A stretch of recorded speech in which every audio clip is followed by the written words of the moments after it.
찬송가 218장 찬송가 218장 내 맘과 정성을 다하여서 함께 찬양하시겠습니다.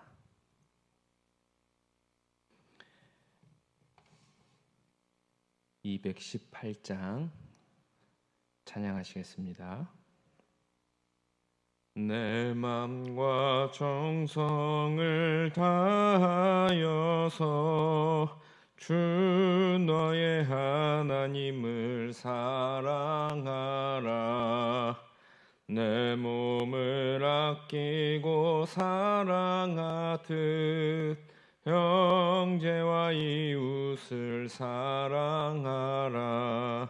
주께서 우리에게 명하시니 그 명령 따라서 살아가리. 널 미워 해치는 원수라도 언제나 너그럽게 사랑하라. 널 핍박하는 자 위에서도 신실한 마음으로 복을 빌라. 주께서 우리에게 명하시니 그 명령 따라서 살아가니. 나 항상 주님을 멀리하고 형제를 사랑하지 못하였다. 이러한 죄인을 사랑하사 주께서 몸 버려 죽으셨다. 속죄의 큰 사랑 받은 이 몸 내 생명 다 바쳐 충성하리. 아멘.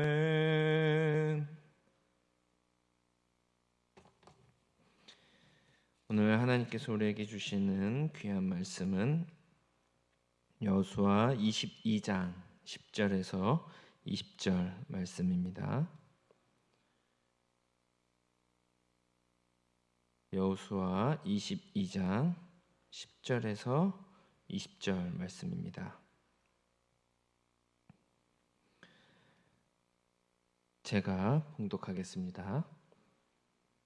르우벤 자손과 므낫세 반 지파가 가나안 땅 요단 언덕가에 이르자 거기서 요단가에 제단을 쌓았는데 보기에 큰 제단이었더라. 이스라엘 자손이 들은즉 이르기를 르우벤 자손과 갓 자손과 므낫세 반 지파가 가나안 땅의 맨 앞쪽 요단 언덕가 이스라엘 자손에게 속한 쪽에 제단을 쌓았다 하는지라. 이스라엘 자손이 이를 듣자 곧 이스라엘 자손의 온 회중이 실로에 모여서 그들과 싸우러 가려 하니라. 이스라엘 자손이 제사장 엘르아살의 아들 비나스를 길르앗 땅으로 보내어 르우벤 자손과 갓 자손과 므낫세 반 지파를 보게 하되 이스라엘 각 지파에서 한 지도자씩 10 지도자들을 그와 함께 하게 하니 그들은 각기 그들의 조상들의 가문의 수령으로서 이스라엘 중에서 천부장들이라. 그들이 길르앗 땅에 이르러 르우벤 자손과 갓 자손과 므낫세 반 지파에게 나아가서 그들에게 말하여 이르되 야훼의 온 회중이 말하기를 너희가 어찌하여 이스라엘 하나님께 범죄하여 오늘 야훼를 따르는 데서 돌아서서 너희를 위하여 제단을 쌓아 너희가 오늘 야훼께 거역하고자 하느냐. 부올의 제약으로 말미암아 야훼 회중에게 재앙이 내렸으나 오늘까지 우리가 그 죄에서 정결함을 받지 못하였거늘 그 죄악이 우리에게 부족하여서 오늘 너희가 돌이켜 야훼를 따르지 아니하려고 하느냐. 너희가 오늘 야훼를 배역하면 내일은 그가 이스라엘 온 회중에게 진노하시리라. 그런데 너희의 소유지가 만일 깨끗하지 아니하거든 야훼 성막에 있는 야훼의 소유지로 건너와 우리 중에서 소유지를 나누어 가질 것이라. 오직 우리 하나님 야훼의 제단 외에 다른 제단을 쌓음으로 야훼를 거역하지 말며 우리에게도 거역하지 말라. 세라의 아들 아간이 온전히 바친 물건에 대하여 범죄함으로 이스라엘 온 회중의 진노가 임하지 아니하였느냐. 그의 죄악으로 멸망한 자가 그 한 사람만이 아니었느니라 하니라. 아멘. 할렐루야. 이 새벽에 하나님의 은혜가 가득한 하루가 되시기를 주님의 이름으로 간절히 축복하고 또 환영합니다. 오늘 말씀은 우리가 여호수아 22장 말씀을 좀 보려고 합니다. 오늘 본문 내용을 보면 요단 동편에 루벤, 갓, 므낫세 반지파가 요단강 가까이에 큰 제단을 세운 것으로 인해서 지파 간의 오해와 갈등이 생겨나는 것을 볼 수 있습니다. 10절과 12절 잠깐 보겠습니다. 르우벤 자손과 갓 자손과 므낫세 반지파가 가나안 땅 요단 언덕가에 이르자 거기서 요단가에 제단을 쌓았는데 보기에 큰 제단이었더라. 이스라엘 자손이 이를 듣자 곧 이스라엘 자손의 온 회중이 실로에 모여서 그들과 싸우러 가려 하니라. 사소한 오해에서 갈등이 시작될 수 있습니다. 오해의 시작은 이렇죠. 자신들의 땅으로 돌아갔던 요단 동편 땅에 거주한 르우벤, 갓, 므낫세 반지파가 순수한 동기로 제단을 세웠습니다. 요단 동편의 지파들은 이 자신들이 서편 지파 사람들과 함께 하나님을 섬기는 백성이다라는 증거물로 삼고자 이 요단 서편에 있는 제단을 본을 따서 기념물을 만든 거예요. 우리가 비록 떨어져 있지만 우리 마음만은 하나다. 우리는 하나님의 백성이다. 한 민족이다. 함께 하나님을 섬긴다라는 어떤 기념 표시였죠. 같이 싸웠다라는 것을 증명할 수 있는 그런 기념물이었습니다. 큰 제단이라고 말했던 것 보니 굉장히 큰 기념물이었음을 짐작해 볼 수 있습니다. 그런데 11절 말씀을 보니까 이 소식을 들은 요단 서편에 있던 지파 사람들이 실로에 있는 제단 이외에 또 다른 제단을 요단 동편 지파 사람들이 세운 것을 보고 오해를 하기 시작하죠. 예배 처소는 실로에 이미 있는데 제단이 있는데 그 제단 외에 다른 제단을 세운 것으로 인하여서 문제가 생기기 시작됩니다. 요단 동편 땅 지파들이 왜 이 제단을 세웠을까? 이 서편 지파들은 이렇게 오해를 하기 시작한 거예요. 이들이 다른 신에게 제사하기 위함이 아니겠느냐. 그리고 이 생각에 기초해서 갑자기 이들이 감정적으로 감정이 변하기 시작합니다. 그래서 이 동편 지파의 사람들이 이 기념물을 이 다른 제단을 세웠다는 소식을 듣자마자 나머지 서편에 있던 9개의 지파들이 회중들이 실로에 모여서 12절에 알 수 있듯이 싸우려고 전쟁을 하려고 계획을 하게 됩니다. 그런데 사실 알고 보면 어떨까요? 이 동편에 있던 사람들이 정말로 다른 신들에게 절을 하려고 이 제단을 세운 것이었나요? 아니었죠. 오해였습니다.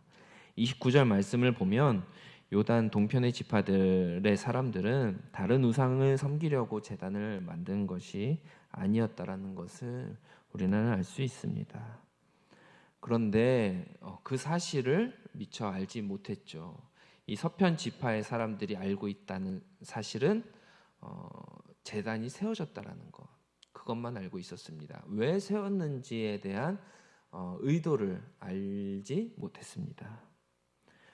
그래서 이 서편 지파에 있던 사람들은 세워졌다라는 사실 가운데 자신들의 상상력을 집어넣은 거죠. 판단을 하기 시작한 것이었습니다. 그리고 자신들만의 그 판단 속에서 감정이 들어오기 시작합니다. 오해라는 것이 이런 특징이 있죠. 사실과는 상관이 없습니다. 일단 오해에 빠지게 되면은 판단을 하기 시작하고 그 판단 속에서 감정이 개입되어지고 그 생각이 굳어져서 실제 사실과는 다른 사실들이 만들어진다라는 것입니다. 그리고부터는 이제 진짜 사실은 중요하지 않게 돼요. 내가 판단한 그 사실만이 중요하게 여겨지는 것이죠. 요단 동편 지파 사람들이 싸울 이유가 무엇이 있겠습니까? 7년 동안 한 민족이 이 가나안 정복 전쟁이 끝날 때까지 이스라엘을 위해서 7년간 그들과 함께 전쟁터에서 수고했던 것을 어느 누구도 이야기하지 않았습니다. 르우벤, 갓, 므낫세 반지파가 왜 7년 동안이나 목숨을 내어놓고 가나안 족속들과 싸웠겠습니까? 그것은 동족에도 있었겠지만 하나님께서 하신 그 말씀 가운데 순종하기 위함이었습니다. 그리고 그들은 순종했고 여전히 돌아가면서까지 하나님의 그 말씀을 기억했고 또 서편 지파의 사람들과 함께 그 사실을 나누고자 기념물을 세운 것이었죠. 그런데 이 오해에 사로잡히는 그 순간부터 그 아름다운 사실들이 다 사라지고 이 서편 지파가 오해한 다른 신들을 섬기게 하려고 그 제단을 지었다. 이 사실만 남겨지게 된 거죠. 사실도 아니죠. 이 오해만 남겨지게 된 것입니다. 이렇게 오해는 걷잡을 수 없이 커집니다. 우상 숭배하려 제단을 만들었을 것이라는 오해를 하게 되면서 이제 사람들이 웅성웅성 되는 겁니다. 이제 서로 싸울 수밖에 없는 그런 상황들이 만들어지고 있습니다. 그래서 실제로 싸웠을까요? 다행히 싸우지는 않았습니다. 이 위험한 싸움에 갈등과 분쟁이 생기려고 하는 이 시점에서 다행히도 이스라엘 백성들은 이 문제를 지혜롭게 풀어나가기 시작했습니다. 13절과 14절을 같이 읽겠습니다. 이스라엘 자손이 제사장 엘르아살의 아들 비나스를 길라 땅으로 보내어 르우벤 자손과 갓 자손과 므낫세 반지파를 보게 하되 이스라엘 각 지파에서 한 지도자씩 10 지도자들을 그와 함께하게 하니 그들은 각기 그들의 조상들의 가문의 수령으로부터 이스라엘 중에서 천부장들이다. 그들은 곧바로 전쟁이 임하지 않았어요. 전쟁에 앞서서 세 지파에게 자초지종을 알아보려고 엘르아살의 아들 비나스와 또 각 지파의 지도자들을 보내게 됩니다. 그리고 그들이 묻는 거예요. 오늘 여호와를 따르는 데서 너희가 돌아서서 왜 너희를 위한 제단을 쌓은 거 아니냐? 너희가 오늘 여호와께 거역하고자 하는 것이냐? 이렇게 자초지종을 물어보는 모습을 우리가 볼 수 있습니다. 싸우기 전에 이거 왜 세운 것이냐? 너희들의 의도가 뭐냐? 너희들의 마음이 뭐냐? 궁금하다. 다른 신들을 섬기기 위해서 지은 것이 아니냐? 우린 그렇게 오해할 수 있는데 너희들의 생각을 듣고 싶다. 이 본문 말씀을 보면서 감사하고 은혜였던 것은 무엇보다 이들이 싸우기 전에 갈등과 분쟁을 일으키기 전에 이 갈등을 이 오해를 풀어가려고 들으려고 했다는 것입니다. 이 들으려고 했다라는 이 마음이 참 은혜인 것 같습니다. 오해하는 데 있어서 어떻게 우리가 풀 수 있을까요? 이렇게 너희가 이방신을 싸우려고 하는 거 아니냐? 이렇게 말한다고 풀 수 있을까요? 아니라는 거죠. 오해를 풀 수 있는 데는 들으려고 할 때 풀어진다라는 것을 우리가 경험 삼아 또 오늘 말씀을 통해서도 우리가 깨달을 수 있을 것입니다. 우리의 생각만, 우리가 판단한 그 생각만 이야기하려는 것이 아니라 그 의도를 들으려고 하는 그 마음이 필요하다라는 것이죠. 제가 상담학을 이제 공부를 할 때 상담 전공 교수님께서 이렇게 해주셨던 이런 말씀을 해주셨던 적이 있습니다.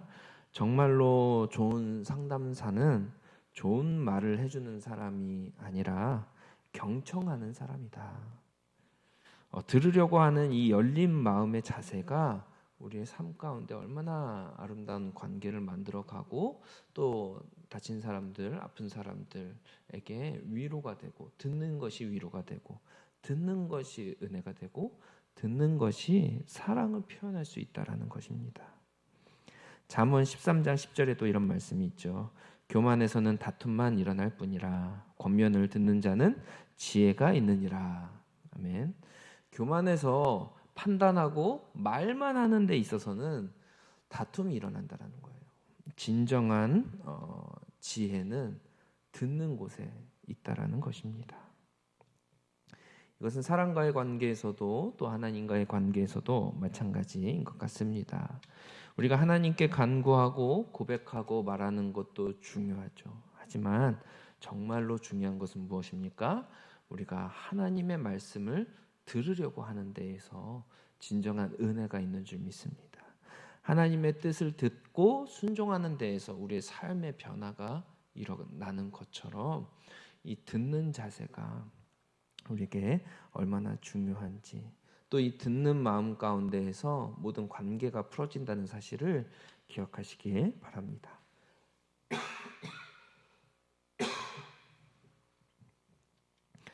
19절 말씀을 읽겠습니다. 그런데 너희의 소유지가 많이 깨끗하지 아니하거든 여호와의 성막이 있는 여호와의 소유지로 건너와 우리 중에서 소유지를 나누어 가질 것이라. 오직 우리 하나님 여호와의 제단 외에 다른 제단을 쌓음으로 여호와를 거역하지 말며 우리에게도 거역하지 말라.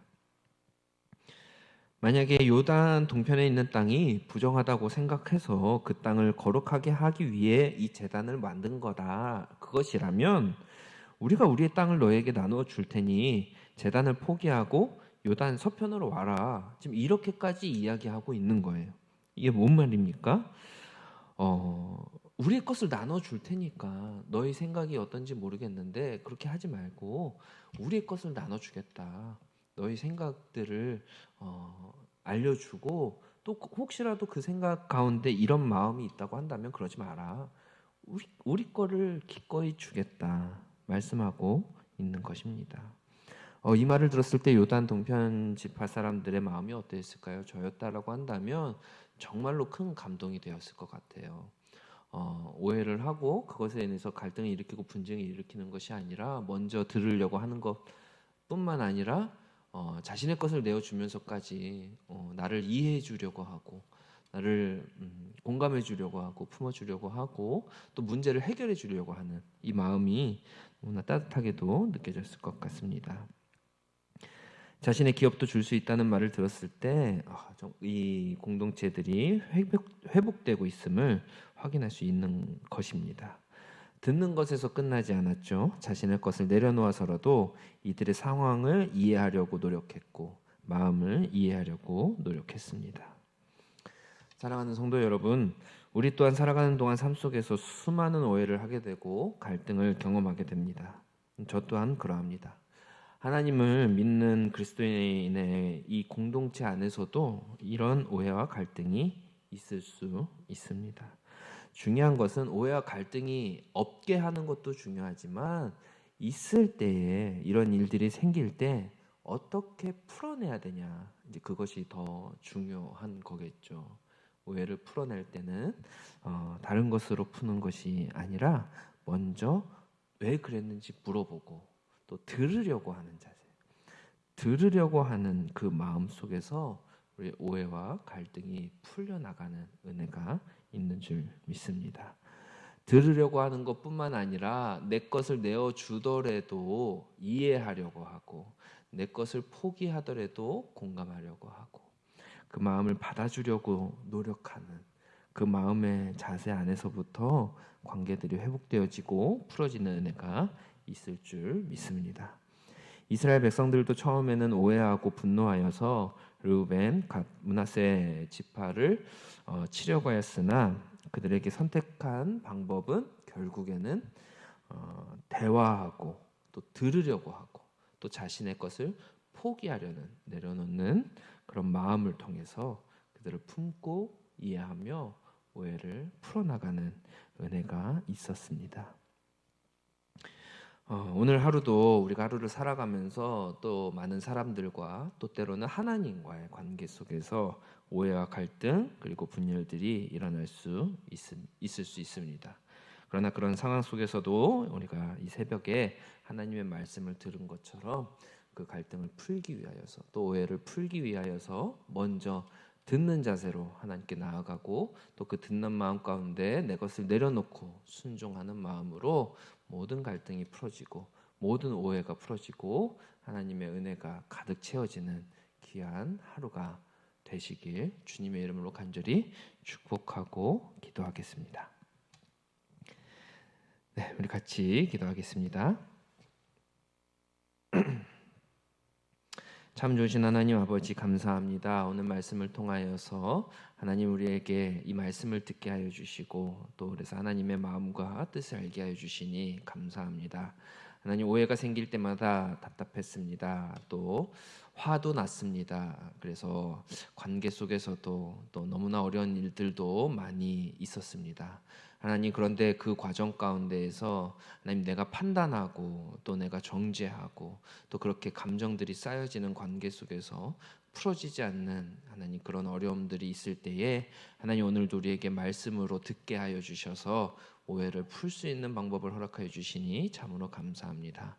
하나님 오해가 생길 때마다 그냥 화를 내고 또 말을 하는 것이 아니라 먼저 들으려는 자세로 듣는 마음을 허락하여 주셔서 그 마음을 듣게 하시고 이해하게 하시고 품게 하여 주셔서 하나님 오해가 풀려지는 은혜가 있게 하여 주시옵소서. 그냥 듣는 것으로 끝나지 아니하고 내 마음을 내려놓고 하나님 내 것을 내려놓고 하나님 내 것을 먼저 하나님 관계 속에서 던질 때에 하나님께서 그 마음을 받아주시고 하나님 이 모든 관계 속에서 아름다운 평화가 있게 하는 그런 은혜가 있게 하여 주시옵소서. 오늘 하루 시작합니다. 마치는 그 순간까지 오늘 하루 마감하는 그날까지 주님께서 오해와 갈등의 하루가 아닌 평안과 사랑의 하루가 되어지도록 주님께서 인도하여 주시옵소서. 감사드리며 사랑이 많으신 예수 그리스도의 이름으로 간절히 기도드렸습니다. 아멘. 하늘에 계신 우리 아버지여, 이름이 거룩히 여김을 받으시오며 나라의 마옵시오며 뜻이 하늘에서 이루어진 것 같이 땅에서도 이루어지다. 오늘날 우리에게 일용할 양식을 주옵시고 우리가 우리에게 죄 지은 자를 사하여 준 것 같이 우리의 죄를 사하여 주옵시고 우리를 시험에 들게 하지 마옵시고 다만 악에서 구하옵소서. 대개 나라와 권세와 영광이 아버지께 영원히 미사옵나이다. 아멘.